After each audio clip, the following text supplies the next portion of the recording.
Welcome back to News from Nowhere, Scotia's weekly news and analysis podcast, bringing you the latest headlines every week to your podcast feed. My name is Coll McCail. Today is Saturday, the 22nd of August, and I am delighted to be joined, as always, by Rory Hamilton. Rory, how are you getting on? Very well, thanks. How are you, Coll? I am very well, very well. Looking forward to chatting this morning. We're without Samuel today, but we will make do in his absence. If you're enjoying the podcast and coming back every week, we would appreciate it if you have the cash available, if you might consider supporting us on Patreon for as little as the price of a pint a month. It really does make a world of difference and allow us to bring this podcast to you every week. We had a great reaction to our data center conversation last week. They're the kind of conversations we want to have more often, and we can only do it with your help. If you're not in a financial position to do that, you can review the podcast wherever you're listening, subscribe to our YouTube channel, join our WhatsApp channel or our mailing list. And with all that said, let's move into this week's headlines.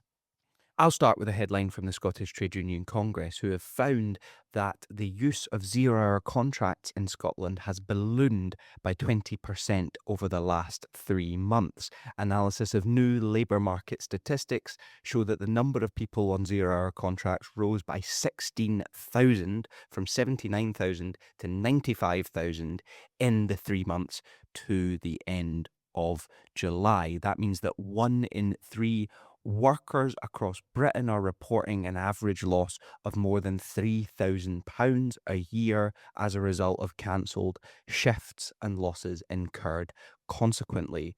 Using that figure for earnings lost across Britain as a result of zero-hour contracts, the STUC estimate that a whopping £285 million has been lost in workers' wages as a result of this zero-hour contracts explosion in Scotland. So some really quite frightening figures, which have a lot to do with the nature and composition of the Scottish economy, which we talk about a lot on this podcast. Roy, what headlines have you got for us today? Yeah, first I'm coming to you with news that Fiona Higgins, who is a Labour councillor in Glasgow, has won a legal victory against the Standards Commission in her freedom of speech battle. She stood up to teacher cuts in Glasgow and accused the council officers of withholding several key documents from councillors. And she was then referred to the Standards Commission on a misconduct probe by former Council Finance Chief Martin Booth. This week, it was ruled by a court judge that 7 documents which had previously been withheld from her original misconduct probe must now be admitted. So she has a better chance, essentially, now of being cleared of misconduct, basically over some social media posts which accused Glasgow City Council officials of misleading councillors, as I said. I think this case has really flown under the radar quite a lot of any news, but it's quite extraordinary that council officers would launch probes or call for investigations against sitting councillors. It's really quite extraordinary. And what this was over cuts to the education budget, I believe, or cuts to teachers. Fiona Higgins being a previous teacher herself. So it's definitely one to keep an eye on, and quite an extraordinary state of Scotland's public affairs. Yeah, and what it says about the state of local government and local democracy in particular is really quite stark. So an important victory won this week. My second headline is about a friend of the podcast, Thomas Kerr, who I suspect we're going to be talking about a bit today. But he's in Belfast trying to foster relations with his friends and colleagues in the north of Ireland. And as part of that visit to the north of Ireland, Thomas Kerr met with the Hanwood Trust. That's a charity run by Jimmy Birch, who is a UDA brigadier and the leader of the East Belfast branch of the Ulster Defence Association. Thomas Kerr, while he was over in Belfast, also met with the DUP leader. This is, of course, interesting in the context of Thomas Kerr's flirtation with extremism, I think, as one SNP source put it. He was an active participant in a street patrol earlier this year. One of these vigilante organisations, I believe, Scots Active was the name of the group who walk the streets of Glasgow attempting to combat the rise of crime and other things in the city centre, which Care and others argue is constant. But the point of this story is really that meeting with the Hanwood Trust and the Hanwood Trust's connections to Jimmy Birch. Care, of course, very quick to criticise figures in Scotland whenever they meet with Sinn Féin. So just worth noting that one, I think. Back to you, Rory. Yes, I'm taking a trip to Dundee now, where the Education Minister, Mary McCail, has been called on to urgently intervene in the Dundee University cuts saga that continues to drag on. Dundee SNP MSP Heather Anderson had said that staff had not been treated with the respect that they deserve after university bosses ended a 10-week consultation against the union wishes, and this was over 190 full-time equivalent jobs being at risk of being cut. This is already, we know, in a context of massive cuts to Dundee University workforce and huge injections from the Scottish Government via the Scottish Funding Council to bail them out. It feels like it's never ending in the university sector, and not least, everyone is feeling the effects of sort of financialized university running. Then Dundee is the one who is the bellwether, the canary in the coal mine.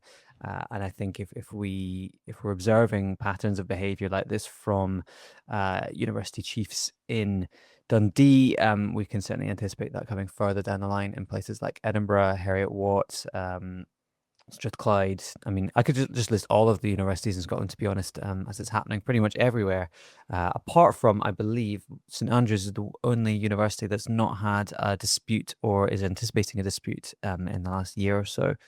So, yeah, pretty bleak.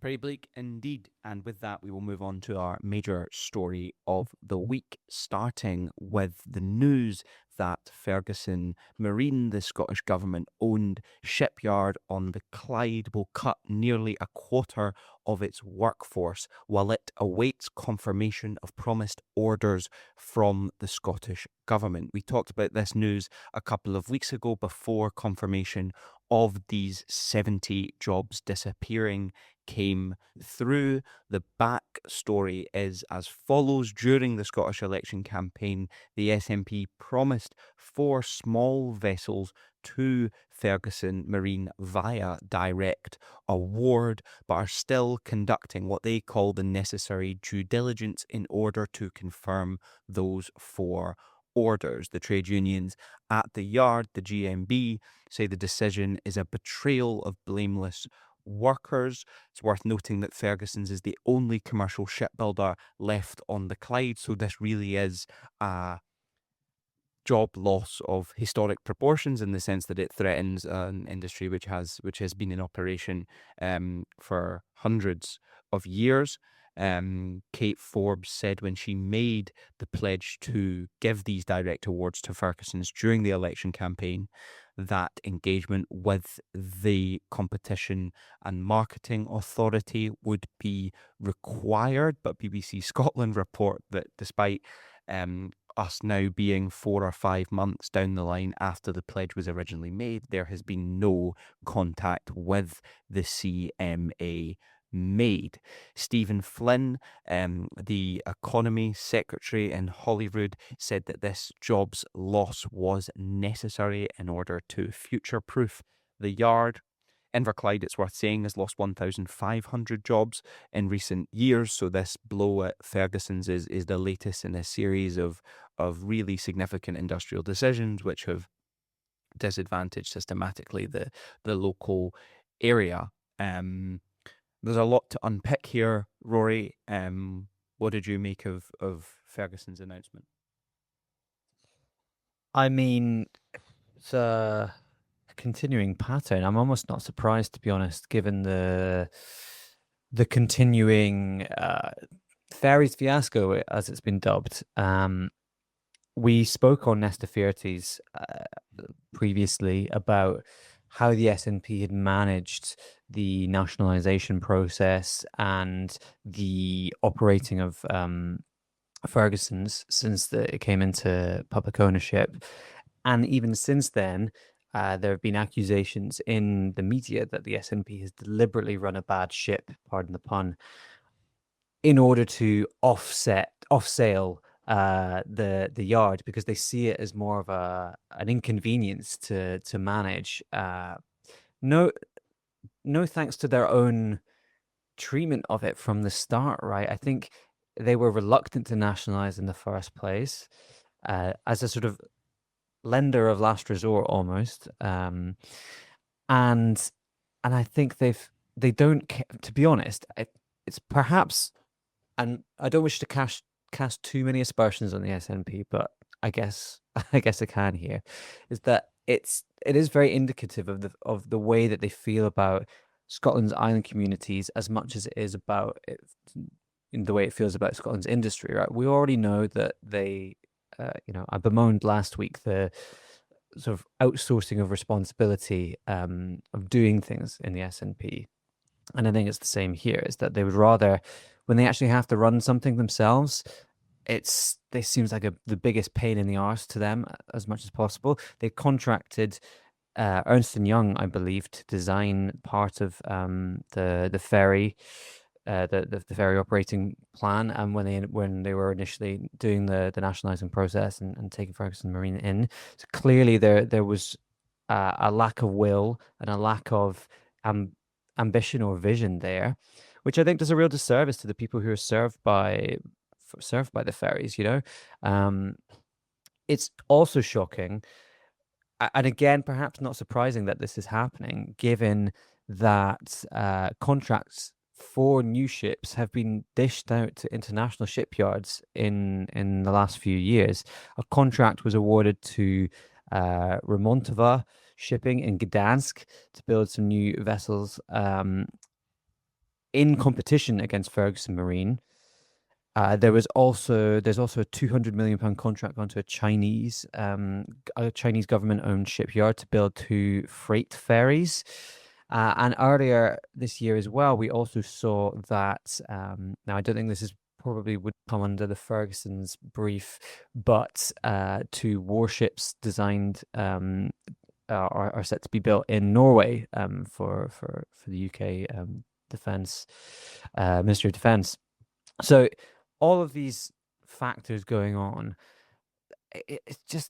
I'm inclined to believe accusations that the SNP are deliberately trying to offload Ferguson's because they see it as a nuisance, because they see it as more hassle than it's worth, because it's not easy PR, which is how they like to operate in government. It's not easy PR, but things that they could have done differently start by taking the views of workers seriously, who have continually highlighted the problems with the way that they've approached running the operation at Ferguson's, and by taking the views of local communities in the island seriously about the need for improved ferry services and the need for reliable and non-ancient vessels that serve those communities.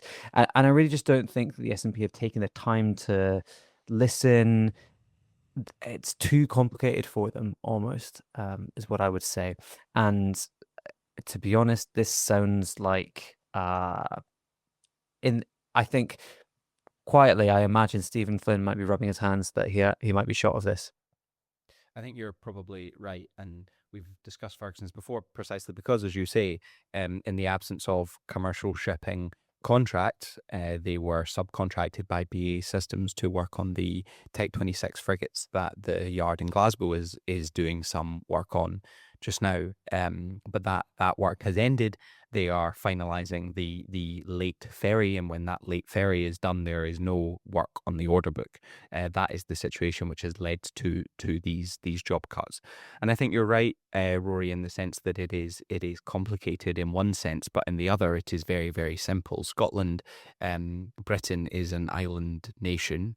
We have islands that need to be serviced for commercial and for essential reasons, we have or are supposed to have a booming offshore wind industry that requires servicing, that requires many vessels, and we are at a point where we risk losing commercial shipping. That is a huge industrial failure on the part of both governments, and I think in general it is intergovernmental failure. But Ferguson's is of course the responsibility of the Scottish government. For context, Jim McCail, the local billionaire, I suppose, took on the yard in 2014 after Alex Salmond lobbied him to do so as First Minister. It was then nationalised after Jim McCall's relations with CMAL, which is the procurement arm of Scotland's state-run ferry service, broke down. It's worth going back and listening to the episode, as Nesto Fearty's Rory recorded with the RMT trade union and Professor Jeanette Finlay about this situation, because it really does go into detail regarding the tripartite that runs Scotland's ferry services. But I think CMAL have quite a large role in what's going on at Ferguson's, and in fact, in part, I think what we are watching is the rerun of the situation which led initially to the ferries fiasco regarding the Glen Rosa and the Glen Sannox, only one of which has been finished at the time of recording. As you've just said, Rory, CMAL placed 2 contracts totaling £200 million with a privately owned Turkish shipbuilder in 2022-2023. CMAL have placed orders for 7 ferries in Poland in recent years as well. So there is this absence of industrial strategy when it comes to the procurement arm, but CMAL as an institution was designed to ensure competitive tendering was introduced on these routes.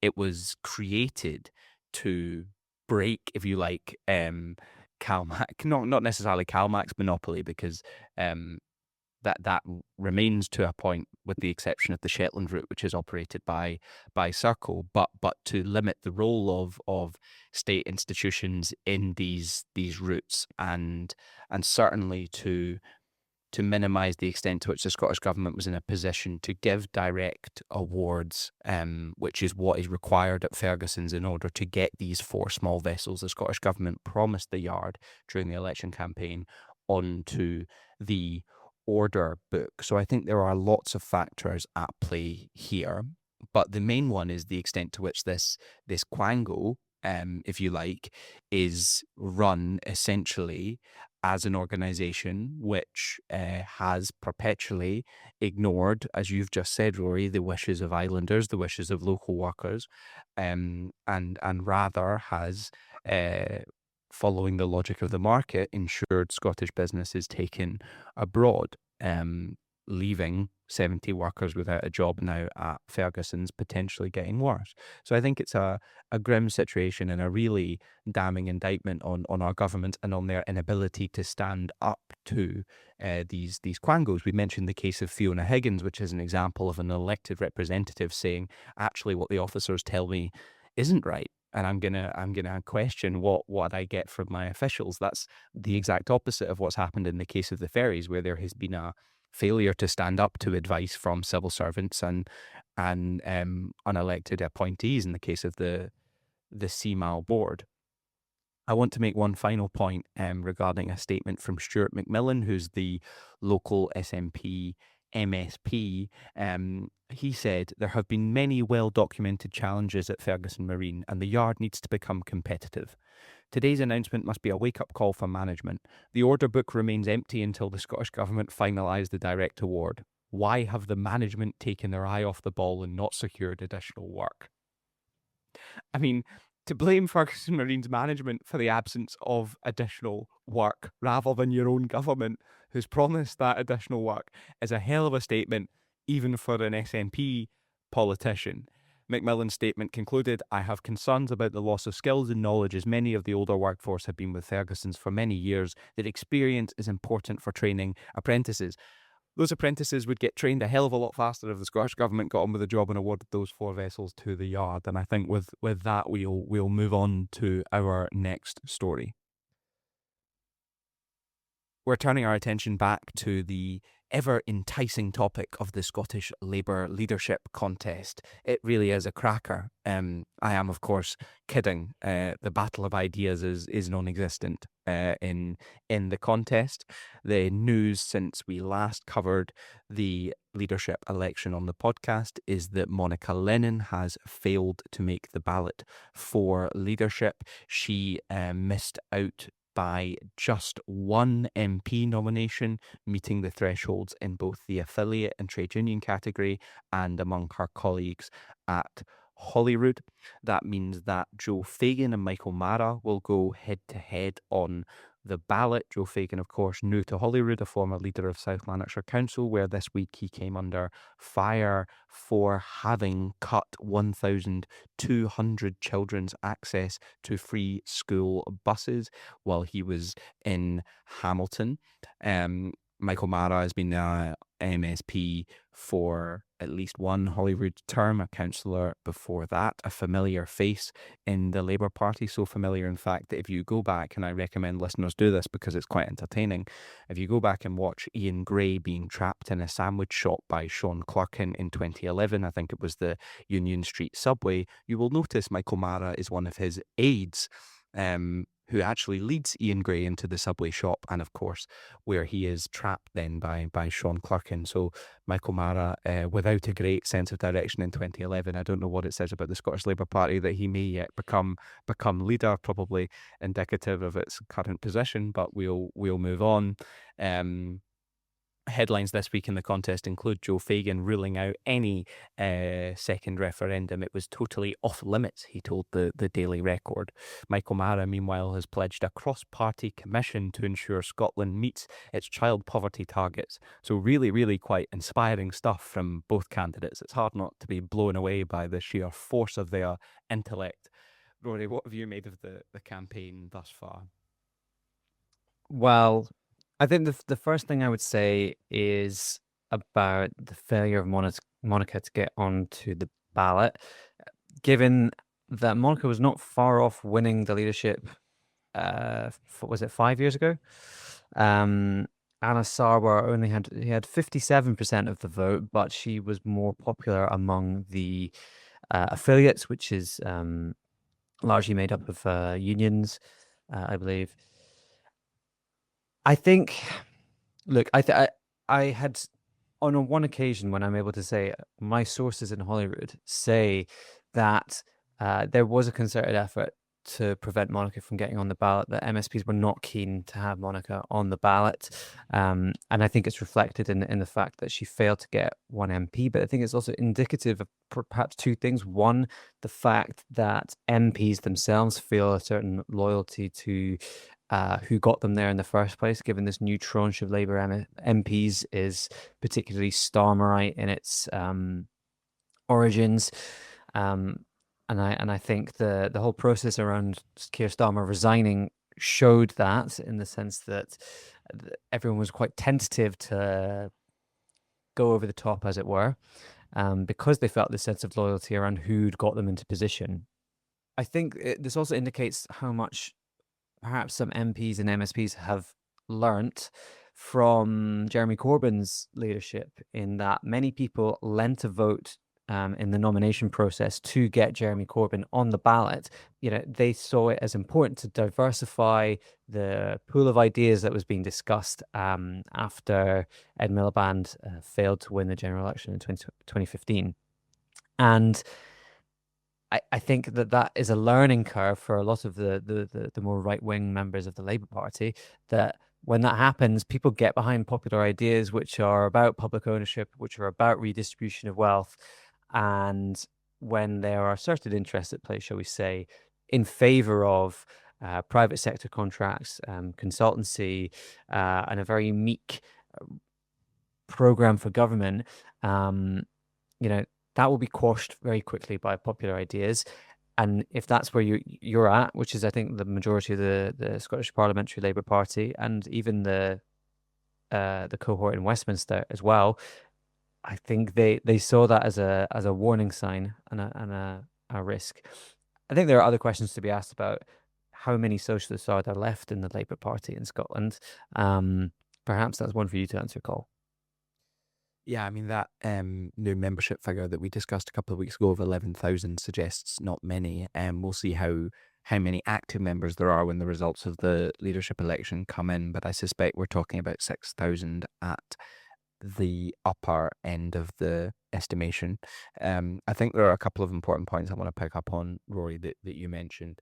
The first is that I think Monica getting on the ballot, the first is that I think Monica not getting on the ballot is a real shame, but I think that it indicates something, as you've just said, about the extent to which the Parliamentary Labour Party at Westminster, the Scottish Parliamentary Labour Party at Westminster, is entirely divorced from the party north of the border.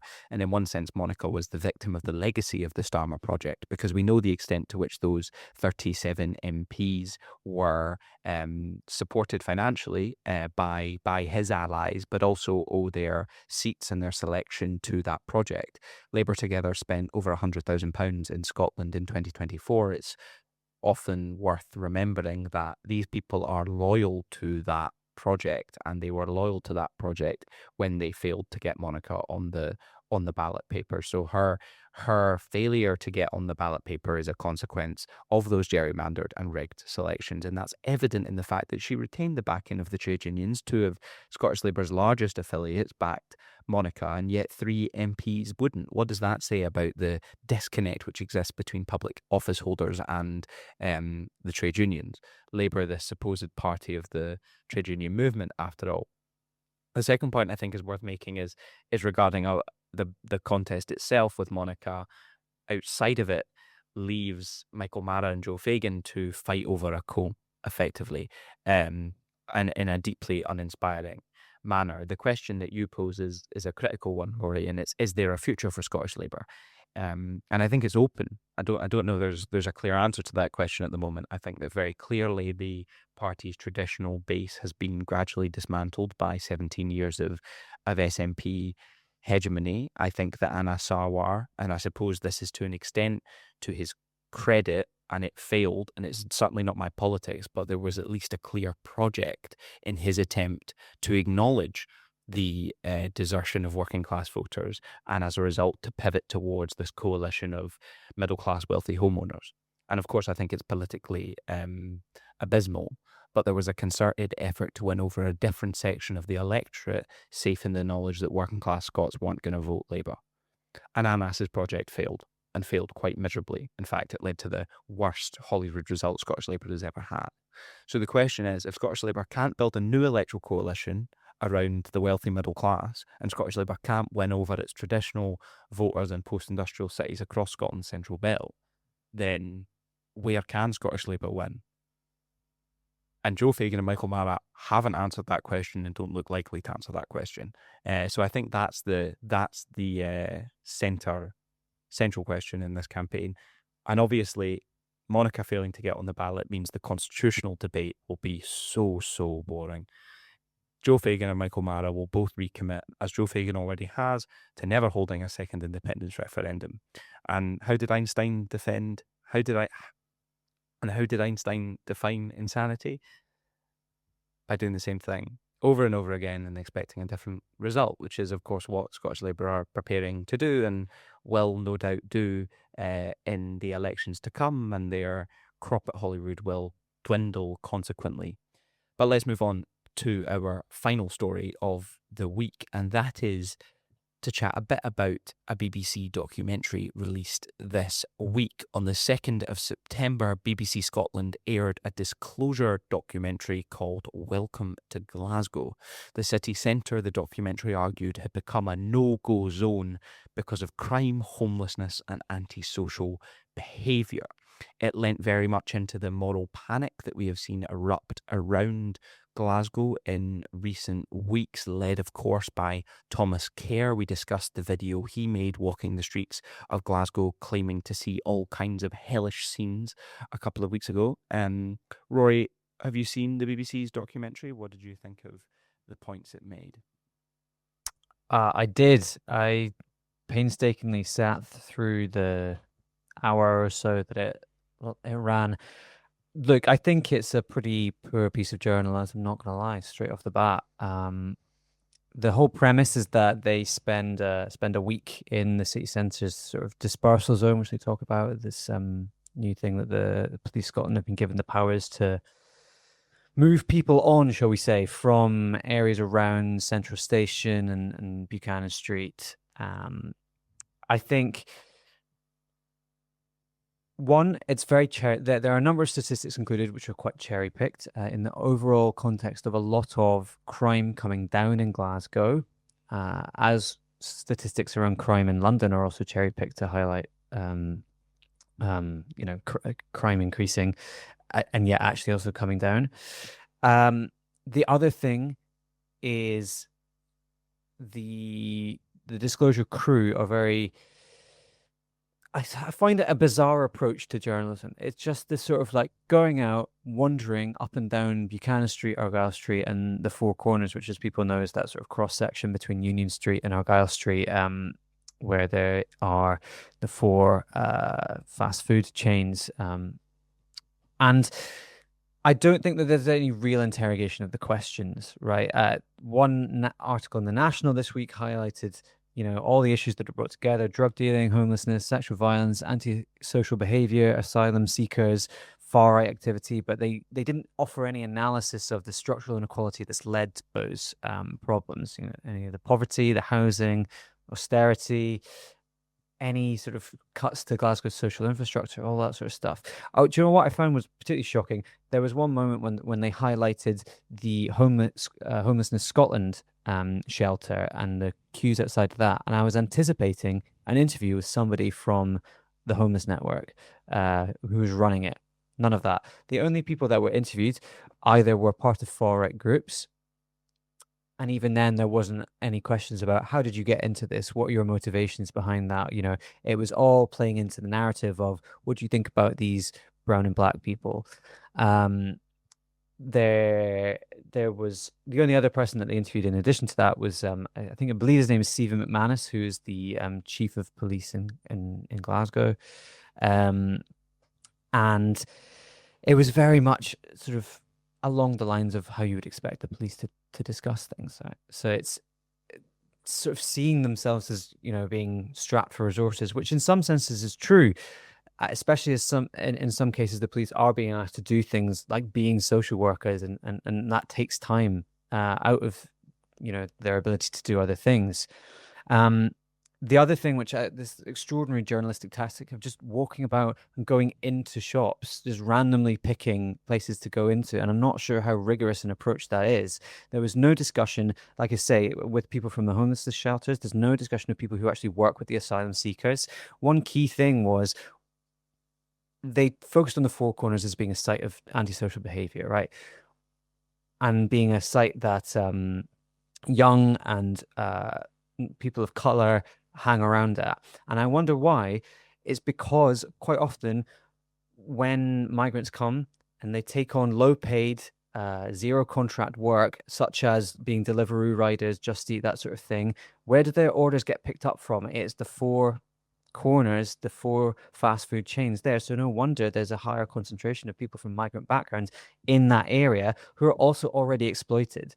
There's another thing there around the fact that there was a moment where there were two groups of youths, to use that phrase, sort of throwing abuse at each other. One was a group of young men of color who I think were refugees, and another was a group of white fascists, white young fascists, and it was framed as racial tension, and yet clearly this violence and or the abuse was particularly one way. And I wonder how you might respond if somebody's being aggressive and violent towards you. Naturally, you're going to come up with some level of defense. There was no interrogation about why not give, they were talking about young people dealing drugs, and there was no interrogation of why people from refugee communities might be channeled into those sorts of lines of work,